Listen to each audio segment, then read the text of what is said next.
Okay, so the new formula for relative density will be equal to mass of v centimeter cube is mass of v centimeter cube of substance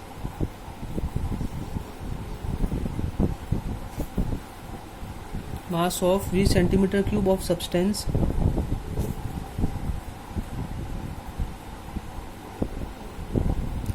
divided by the mass of the same v centimeter cube of water. It is mass of same v, that is same volume, v centimeter cube of water. Okay, so this is the third form of the relative density. Okay, so the very first one, that is density of the substance upon density of water, it is the most commonly used for the numerical purpose. Okay, so we saw the three forms of relative density. Okay, now we'll study about the principle of flotation. What do we mean by principle of flotation?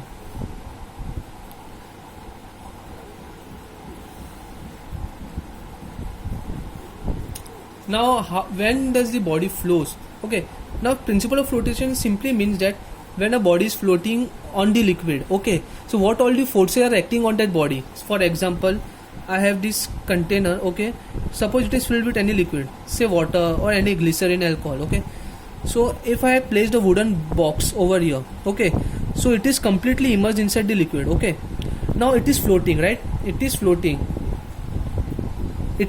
on the liquid. Now what all forces are acting on this body? Okay, now the very first force will be the weight of this body. Okay, the weight of this body will act vertically downwards. Now this box will have obviously some form of mass, it will have. Okay, so the very first force acting on this body is the weight of this body, which is acting vertically downwards. It's acting vertically downwards.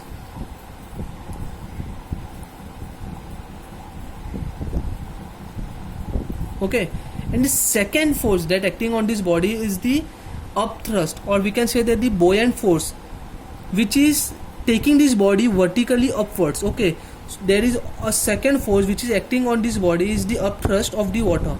Now upthrust, simply if you want to understand this, then when we go for swimming, many of us we do swimming, right? So when we go in swimming, so we feel that our weight has decreased by some quantity. Okay, why this is so? This is because of the upthrust. Okay, the water will have some upthrust, it will give an upward force on the body, okay, which will reduce its actual weight. Okay, it's very simple. As we go ahead, we'll do numericals, we will understand the upthrust very easily. But in simple words, upthrust is the it is a form of force which is provided by the liquid on the body. Okay, it will try to take the body in upward direction. Weight will try to take the body in the downward direction because it is acting vertically downwards, and upward is the force, or we can say the upthrust is the force which is acting vertically upwards, and it will try to take the body upwards, vertically upwards. Okay, so this is the force which is known as the upthrust or upward force. I will simply denote this force by FB, and it is acting vertically upwards. Okay, vertically upwards. So these were the principle of flotation, that is when the body is floating in a liquid, then what all forces are acting on this body. The very first one is the weight of the body, which is acting vertically downwards, and the second will be the upthrust or the upward force, or it is also known as the buoyant force, which is acting vertically upward by the liquid on the body. Okay, upward force is produced by the liquid on the body, which is acting vertically upwards. Weight will take the body downwards, and upward force will take the body upwards. Okay, so these were the principle of flotation. Okay, now we'll do the laws of flotation. Okay, now what do we mean by laws of flotation?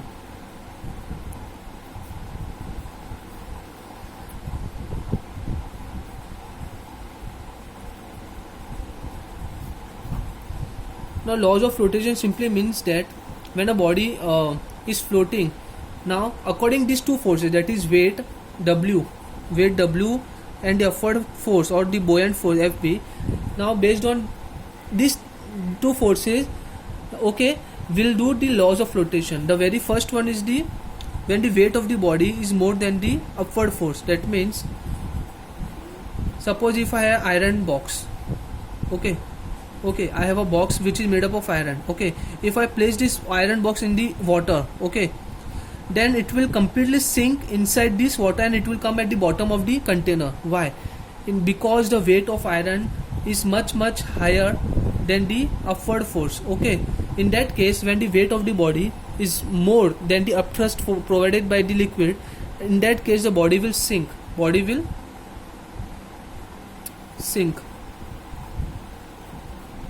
Now the second case arises when the weight is exactly equal to the upthrust, okay.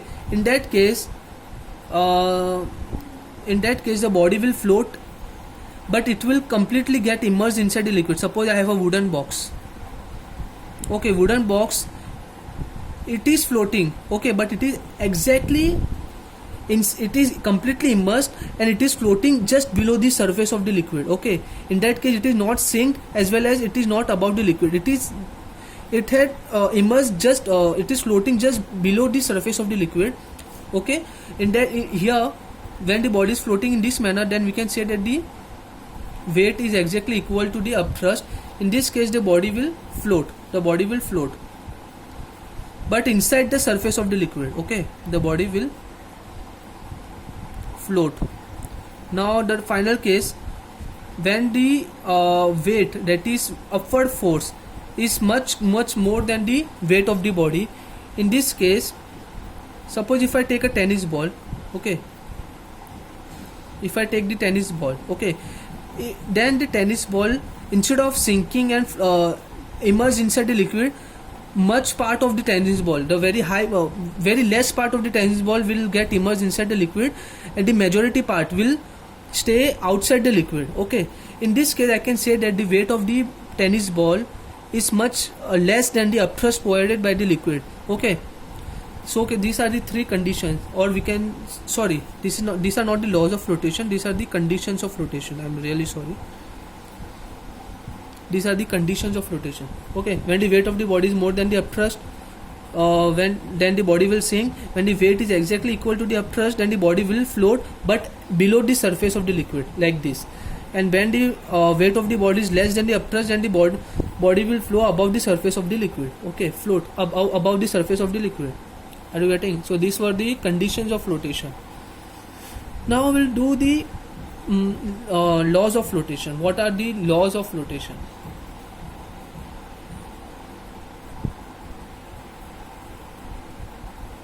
Now this is the law of flotation. What it means, okay, if I have a container filled with liquid, okay, now if I place the, suppose the body and it is floating, okay, for body to float, either the body should have the upthrust exactly equal to its weight, or the weight should be less than the upthrust, okay. In the previous condition, when we did the conditions for the body to float, in that the first condition will not satisfy, that is when the weight is more than the upthrust. In this case, the body will sink, okay. Only in these two conditions the body will float. In this condition the body will sink, okay. So when the body is floating, okay, then the weight of the liquid displaced by this body, okay, when the body is immersed inside the liquid, it will displace some weight of the liquid. That weight of the liquid displaced by this body will be exactly equal to its own volume. Suppose I have a this is completely filled, okay, and I have a measuring beaker over here, okay. Suppose it's 10 centimeter cube, 20 centimeter cube, and all. Now when I place this box inside this liquid, then some amount of the liquid will come and get poured inside this beaker, okay, okay. And if I weigh this beaker, then it will be exactly equal to the weight of this box or the substance, okay. So the weight of the body immersed inside the liquid, okay, will displace the weight of the liquid exactly equal to its own weight. Okay, so when the body is floating on the liquid, the weight of the liquid displaced by the body will be exactly equal to its own weight. Okay, so this statement is known as the law of flotation. Okay, so it's very simple.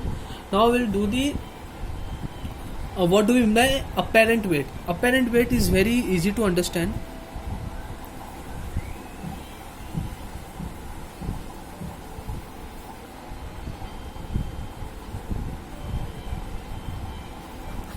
Okay, now what is apparent weight? Okay, now when we go in the swimming pool, suppose the weight of a person is, for example, before going in the swimming pool, my weight is,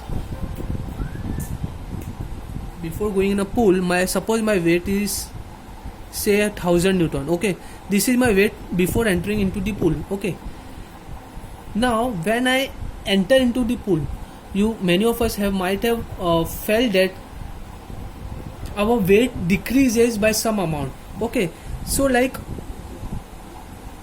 when I go into the pool, okay, this is me. Okay, when I'm entering into the pool, suppose this is water. Okay, now water will provide some upthrust on my body. Okay, and my weight will act vertically downwards, and water will provide some upthrust on the body. Okay, now this upthrust is also a form of force. Now my actual weight is 1000 Newton, and suppose the water is providing me an upthrust of, for example, say 300 Newton. Okay, so now when inside my water, I will not fill my weight as 1000 Newton, but I will fill my weight as 1000 minus 300, that is 700 Newton. 700 Newton. So inside the water, I will fill my weight as 700 Newton, but actually my weight is 1000 Newton, but 300 Newton is taken care by the water, that is, it is giving the upthrust which is acting vertically upwards. Okay, so my actual weight inside the water, okay, will be 700 Newton, and this 700 Newton is known as the apparent weight. Are you getting? So weight of, this is my true weight. I can say this is my true weight. This is my true weight. Okay, and the upthrust or the buoyant force, simply I will say upthrust provided by the water is, for example, say 300 Newton. Okay, so my apparent weight will be equal to apparent weight. I will write AW will be equal to true weight, that is true weight, minus upthrust, that is FB. FB means upthrust. So this is my apparent weight. Apparent weight is the weight inside the liquid. Okay, my true weight is 1000 Newton, but when I entered into the pool, my 300 Newton was balanced by the upthrust, and my apparent weight, that is my weight inside the liquid, will be equal to 1000 minus 300, that is equal to 700 Newton. Okay, so this is the formula for apparent weight, that is apparent weight